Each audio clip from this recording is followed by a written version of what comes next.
welcome to Access Muscatine. I'm your host, Gideon Robinson. Access Muscatine is a show that will feature local celebrities, candid interviews, upcoming local events, news, performances, satire, and more. Today's show, we will be interviewing Mike Ray, a director of Final Draft Productions, and a preview of their newest release, Field of Screams. I'm really excited about this one, guys. Later on in the show, we will have Ian Farley, a local movie buff, and we'll be quizzing him on scary movies. You're not going to want to miss a minute of the debut installment of The Eric Montez Show. Oh, Coraline. Hi. Did not see you there. Oh, you didn't, did you? Hi, everybody. This is Coraline, my co-host. It's better half on the show. Yep, pretty much. So, what I was doing earlier today is I wanted to write down a list. It's the top 10 reasons why somebody should watch Access Muscatine. Are you ready for this? Ready for this. That's good. All right. Number 10, we have interviews, local events, satire, and more. Who doesn't love satire? I do. I don't know who doesn't. Number 9, live performances. You know what that means? What does that mean? It means they're alive and they're here. That's fantastic. And they're performing. It's great. That's wonderful. Number 8, who needs the Weather Channel anyways? Who cares how hot it is outside? If there's a tornado on the way. I'll tell you who doesn't. Who has 2 thumbs and doesn't care about the Weather Channel? This guy. All right. Number 7, Corlin's favorite, Corlin's Corner. Yep. I do all kinds of crazy things. You know, today we've got trivia. What'll be next time? Do you know? Do you know? No. Nobody knows. We're going to find out. Number 6, the infamous Eric Montez Show, which is debuting today on the show. It's infamous. Speaks for itself, I think. Pretty much. Number 5, find out what's happening in Muscatine. Do you know what's happening? No, I don't. Well, you're going to find out. Number 4, how many other hosts do you know named Gideon? Huh? That's true. None. What's up with that shirt, by the way? Oh, this shirt. This is one of my favorites. It says Save Ferris, and Ferris Bueller's Day Off has got to be one of my all-time favorite 80s movies. It's just phenomenal. Watch it if you haven't. Bueller! Number 3, the internet is overrated. That's true. Yeah, it is. We should focus on, you know, real things, real people. Yeah, like TV, Yeah. real things. Number 2, learn about local stars, like Mike Ray, the director, local stars. And number 1, my personal favorite, Kyle, the camera guy. What's up, everybody? Woohoo! Thanks, Kyle. Coming up next, we're going to have the interview with Mike Ray of Final Draft Productions. Stay tuned after this break. I advocate for the Muscatine United Way because I wanted to give back to Muscatine because it has been very good to me. 99% of the money it raises is spent here in Muscatine, and all of the donated time goes to benefit people and agencies in Muscatine. It makes a better life for people in our county. Give, advocate, volunteer, live united. Hello and welcome back to Access Muscatine. We're right about to interview Mike Ray and his actor, Nick Austin, for his movie, Field of Screams. So Mike, tell us how you got started with directing. Actually, me and Nick used to work together. At work, we talked a lot about wanting to do movies, and we used to quote each other, like quote movies all the time. And we decided that, you know, after Nick quit, shortly after that, I got a hold of him and wanted to start making films. And I started attending film school online through Lights Film School, based out of New York City. And once I started doing that, I got a little more interested in it. So I did contact Nick and just said, hey, I want to do a short film, I want to throw something together, and showed up and went from there. Here we are. Here we are, yeah. Yeah, wow. So, what was your inspiration for the short film Alone? I saw that and it was really interesting. For me, the main inspiration was I've always been a big Kevin Smith fan. Don't know if you know who Kevin Smith is or not. He's director of the movie Clerks, Dogma, Chasing Amy. Started out independent. Made his first film was called Clerks. It was a low-budget film, shot in black and white, kind of grainy, really cheesy looking. But I mean, it showed at a couple of film festivals, and from there it just just went out. So that's kind of what inspired me when I'm doing films was the movie Clerks. Okay. I've heard about a little bit of Clerks. I heard it was really funny. Oh, it's hilarious. Yeah. Clerks and Clerks 2. Yeah, I'll have to watch it sometime. So was there any movie or any other director or something that inspired you to do a horror film like Field of Screams? For me, it was Lloyd Kaufman. He is the owner of Trauma Entertainment. They made movies like the Toxic Avenger, really B movies, B horror movies. But to me, that's always gotten my attention because I like, it's comedy. The acting's really not that great. No offense, but the acting's not really that great. The stories are kind of cheesy. There's random stuff in it, and to me, that always got my attention. I thought that's something that we could definitely do locally. We don't have tons of money. We're not, a big, huge company. Something we could do was definitely shoot a low-budget horror film. Yeah, we bounced a few different ideas around, and we're gonna work on other stuff later on. But it just seemed like a good one to start out on. Now, personally, I hate horror movies. I can't stand them. I don't like them. They scare me. However, a couple weeks ago, I watched The Shining for the first time. Great movie. And that was amazing. That was phenomenal.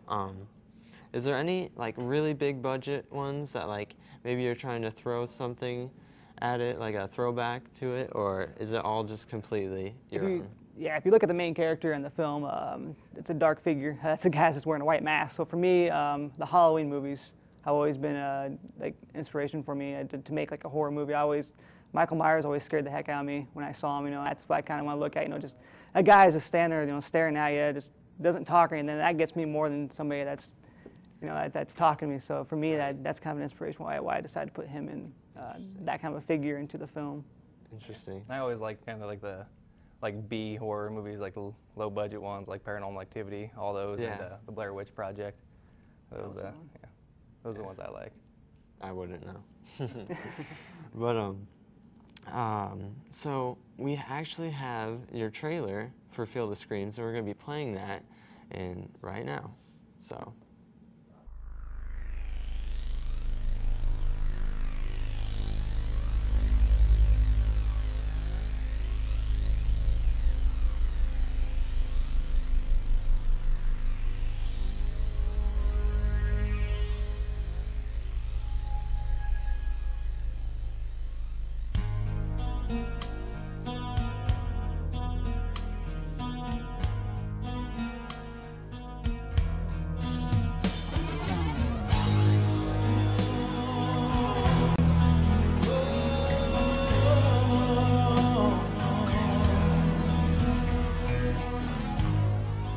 Here I am surrounded by the darkness, trying not to give into the night.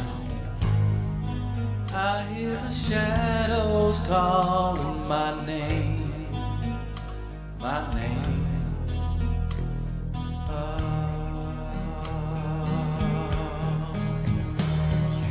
I feel the weight of the world, I surrender.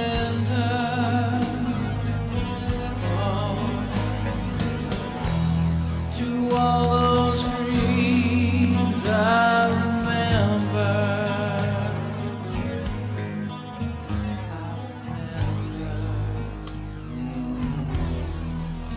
I remember.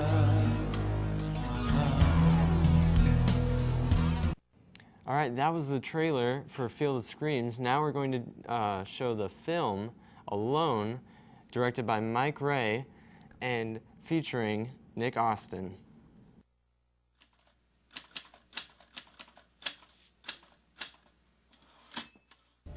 To be alone, being without anyone or anything else.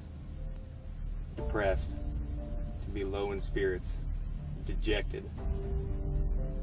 Addicted, hooked on, dependent on, inclined to, prone to. Embarrassed, made to feel uncomfortable because of shame or wounded pride. Alone.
Hey, excuse me. Excuse me.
Wow, that was really interesting, guys. I had a question. It's a little odd, but what did you use for the drugs that he used? Well, I'm not even sure it was. Like, Mike brought it. So. All I did was just got from home a little baggie full of baking soda and brought it down to the bar, and he put it out and chopped it up. And at the same time, the tornado sirens were going off. There was a big storm coming in. So on my mind, one thing I was thinking of is I hope some cops don't come walking in here and see this out and think it was something else. So Baking soda, I swear. yeah. So I mean, it's Yeah, we were kind of like stuck in our own little corner, so it would have been really weird if they walked in and saw that. and luckily we knew the guy. So I knew him for quite a while. I known him for quite a while. So he let us come in the bar. It was a slow time. It was a Saturday morning, almost like 11 o'clock. So it was dead in there. There was a couple people in there, but so perfect time to do it. That's really cool. That's really awesome, guys. I was a little confused at the end of Alone. I didn't really know what happened. Could you elaborate on that? As far as the ending, it was a lot of people say it's like the Sixth Sense ending. Nick, if you want to, I don't want to give it away, but if you kind of want to tell what. We just watched it, right? Yeah, well, yeah, but I mean, it's the fact that I don't, go ahead and. No, like I was playing the guy who was, he wakes up, is lost, goes around, no one's paying any attention to him, comes back and sees his own body laying there. Oh, so he's like dead? Yeah, so all the drug use he's done, all the worries he's had, he gets all messed up one night, inner body, or what do you call it, outer body experience, kind of goes out, realizes that he's missing signs, or he's been laying there in this park for so long, he's alone, no one's ever even noticed he's even been there in a public park. Someone should probably know that he's there. That's so true. Nobody was looking for him, so, just kind of shows you, it's good to have friends in life and people that's close by you. Yeah. So how long did it take you to film Alone and just that short trailer? How long did it take? Alone, we did about 3 hours. Like I said, it was only like 3 minutes long.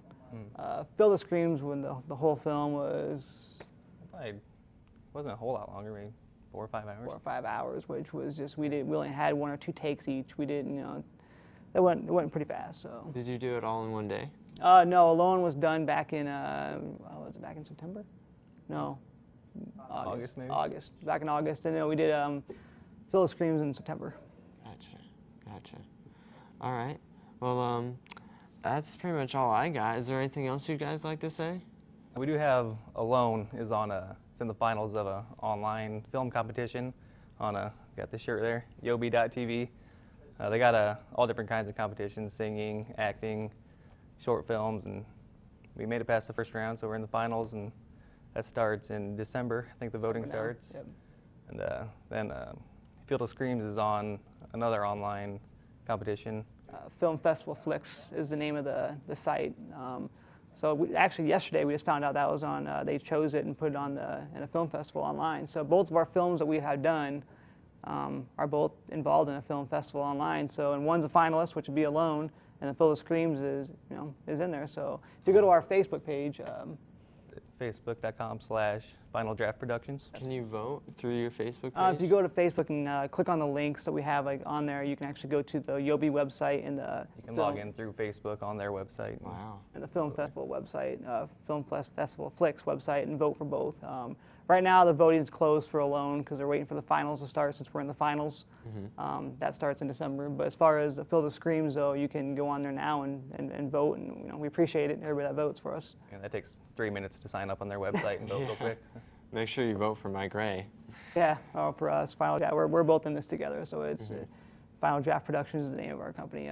Nick's more of the actor. I'm not so much of an actor myself. I'd rather be behind the camera, but he does a great job. All right, well, thank you guys so much for being here. Thanks for having us. Yeah, I appreciate it. Mike Ray and Nick Austin, everybody. Thank you. Thank you. And coming up next, we have the Eric Montez Show. We'll be right back.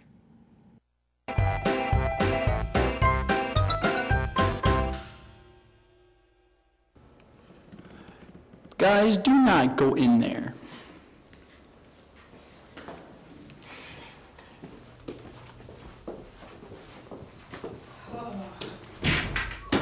Oh my God, I am so sorry. Oh. No, wait. Whoa. Can I ask you a couple questions real quick? They're about Halloween. Yeah, sure, I guess, yeah. Do you have anything planned for Halloween? Yeah, just trick-or-treating and haunted house and going to a few Halloween parties. What are some of your favorite Halloween candies that you look forward to getting to? All candy, because it's free candy.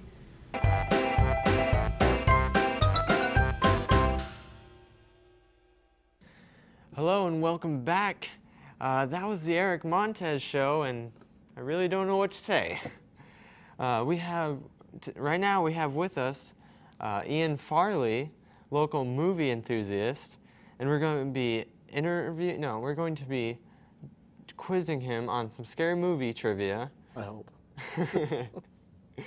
So, why don't you tell us about yourself a little bit, Ian?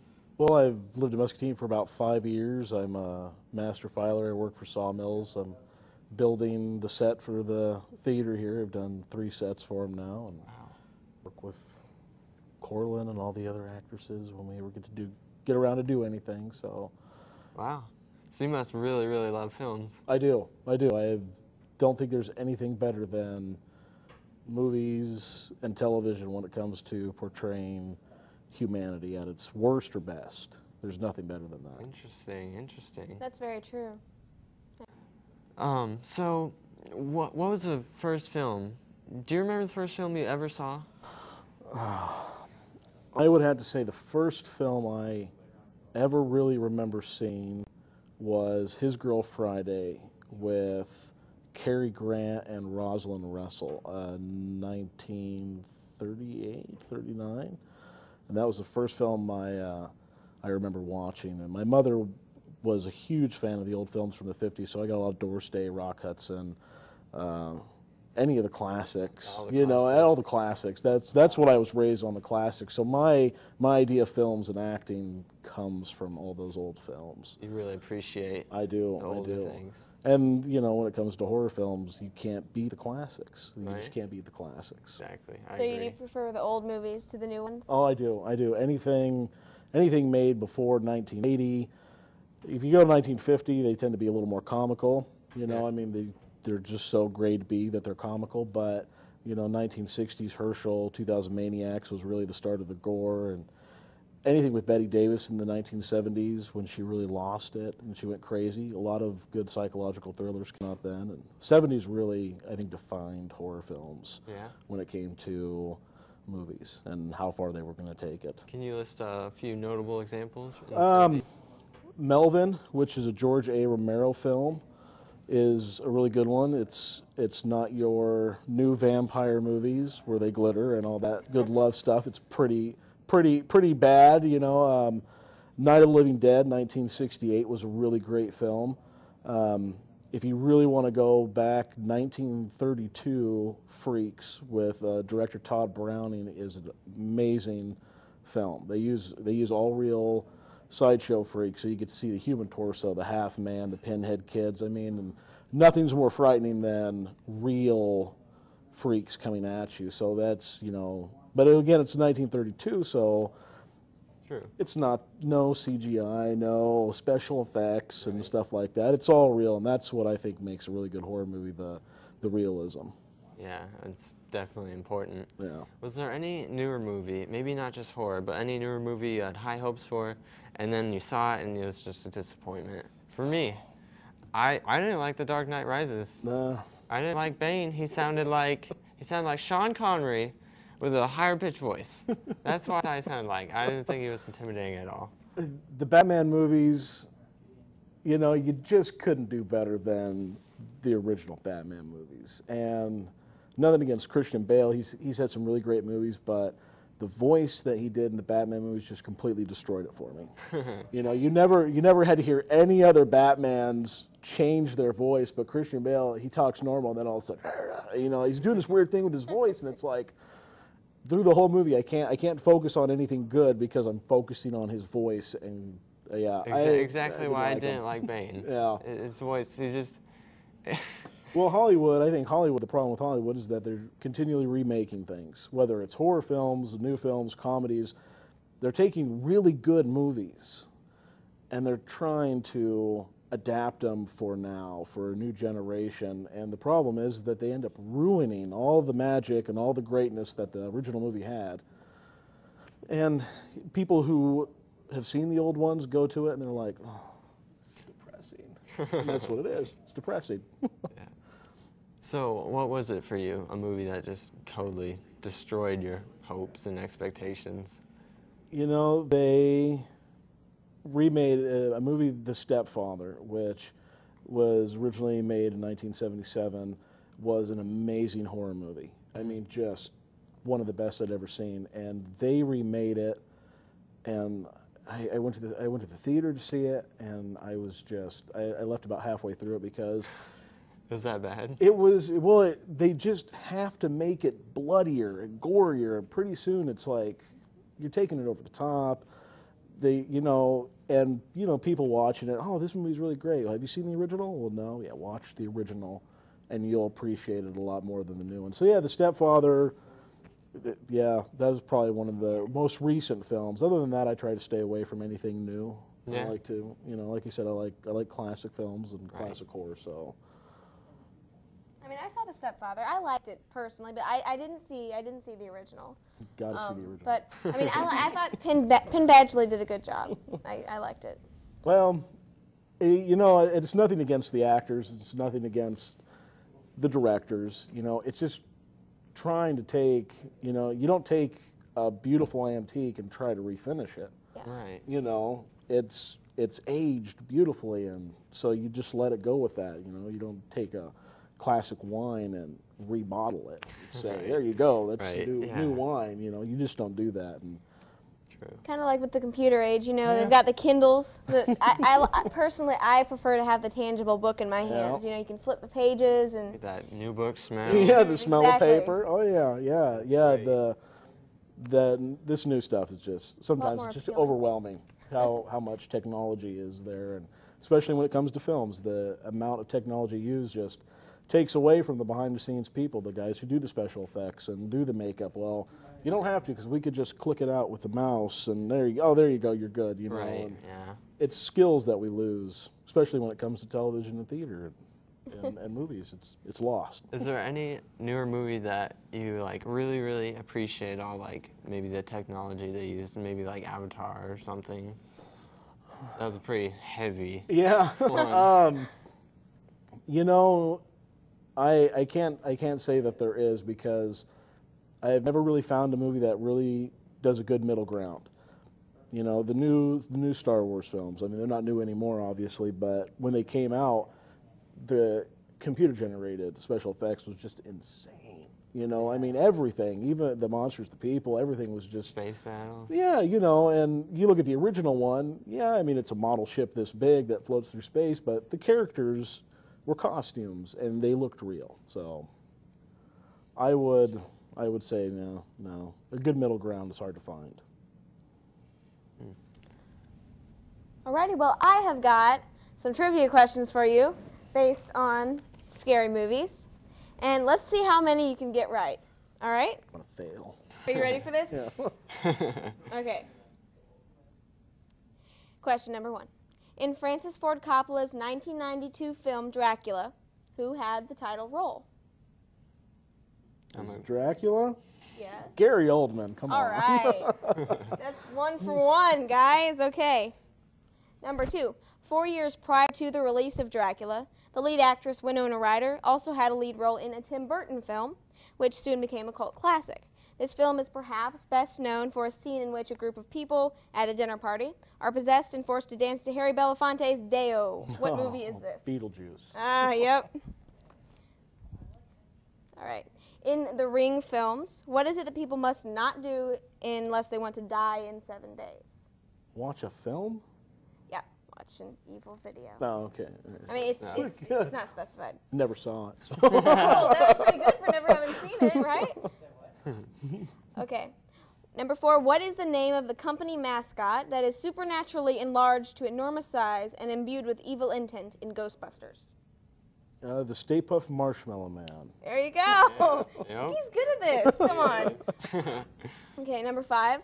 What new horror movie series is cinematically presented as a collection of home videos which document the gradual haunting, possession, and destruction of a family? The Shining. Oh, no. Nope. Oh. I would have no clue then. The Paranormal Activity series. Oh, yeah. I knew that one. Yeah, you knew that you could have one answered good. for me. You can have one call to a I saw one of those films, so. Good.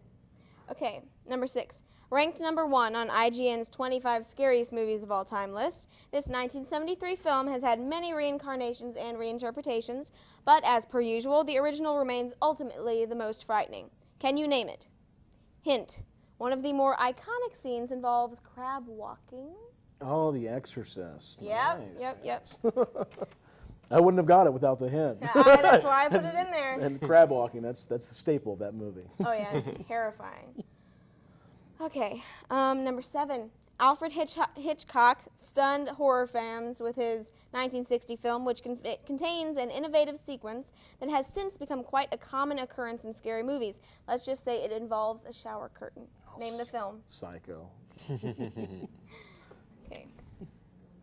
Number 8. The Shining, adapted from Stephen King's novel of the same name, is a classic in horror, and Jack Nicholson's wonderful portrayal of the unhinged Jack Torrance has understandably become his most widely known role. Which of his lines from the film is the most iconic? Extra points for impersonation. Oh, man, let's see. Here's Johnny. Good job. Nice. All right. Number 9. In what famous 1984 slasher movie is the killer one who reaches his victims through their dreams? Oh. Nightmare on Elm Street. Yep. Okay. Now number 10's a toughie. You may not get this one. All right. You ready for this? I'm ready. Whisper in my ear. What is the name of the Swedish horror film which rose to popularity in America because of its terrifying and controversial use of small children in the lead roles of vampire Eli and schoolboy Oscar? In one of the most gripping scenes, seemingly 12-year-old Ellie is made to walk into Oscar's apartment uninvited with bloody, disastrous results. Okay, hold on a second. Something about be careful who you invite in. That's all I could give you from it. Be careful who you bring home. He knows it. It's Let the Right One In. Let the Right One In, yes. That's a great movie. Wow. Well, that's all I have, and you got 9 out of 10 questions. How do you feel about that? I feel great. All right. Obviously he knows his movies, right? It's great. You feel great, but sadly, since you missed one, you don't get a prize. Yeah. I knew it. All expenses paid trip to Bahamas, out. No. $50 I have gift such card. a lovely tan anyways. I don't Oh, want to that's ruin true. Missing out on all the gift cards and whatnot in Bahamas. it. Oh. I thought it was $1 million. No. No. So do you have anything else you'd like to say, Ian, before we wrap up the show? Stick with the classics, people. When it comes to horror, when it comes to anything, stick with the classics. Don't give them a chance. Don't put them in the closet yet. Don't put them in the closet yet. Gotcha. All right. Well, thank you so much for being on the show. Thank you. Thank you. Done. I really enjoyed today's show. It was really eye-opening, especially with the classics. I need to check some more of those out. Definitely. Definitely. And Mike Ray's, his film Alone was really great. I really enjoyed that. I'm going to look at that too. Yeah, it's not long. It's like 5 minutes. And so thank you. Thank you once again for being on the show.